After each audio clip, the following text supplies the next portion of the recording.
Akui rumah tangga baik, Zaskia Gotik rupanya tutupi. Terjawab isu soal anak Sirajuddin di luar nikah.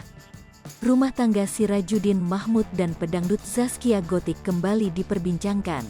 Keduanya tak jarang mendapatkan sorotan akibat rumah tangga yang disebut gonjang-ganjing. Apalagi saat ini Zaskia Gotik sedang mengandung anak keduanya dengan Sirajuddin Mahmud. Beberapa waktu lalu, saat diisukan minggat dari rumah Sirajuddin Mahmud, Zaskia mengaku baik-baik saja. Kepergiannya lantaran merindukan keluarga yang berada di Jawa Barat. Tak lama setelah isu tersebut mereda, Zaskia Gotik dan Sirajuddin Mahmud kembali menghangat. Bahkan, Zaskia Gotik memamerkan bagaimana Zaskia hamil anak kedua.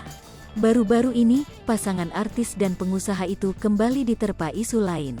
Yakni, rupanya terkait kabar yang menyebut bahwa isu Sirajuddin punya anak di luar nikah.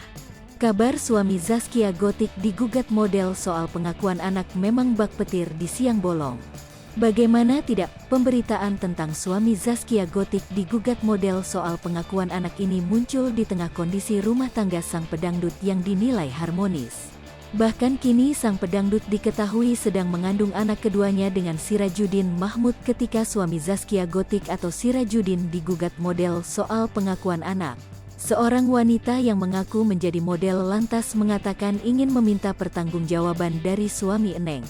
Kuasa hukum Vera Nosiliana menceritakan awal mula terjalinnya hubungan kliennya dengan Sirajuddin Mahmud.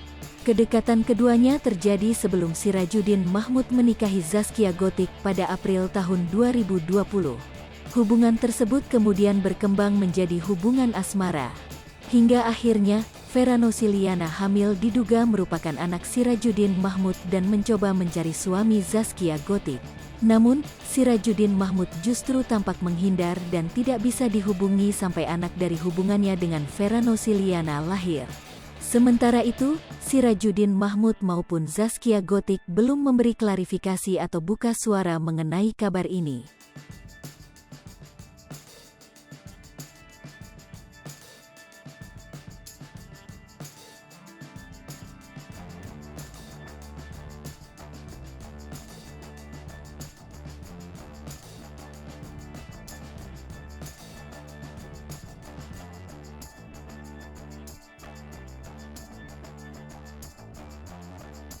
Hai pemirsa Sri Popo TV, jangan lupa komen, like, dan subscribe, serta tonton terus berita-berita terupdate lainnya ya.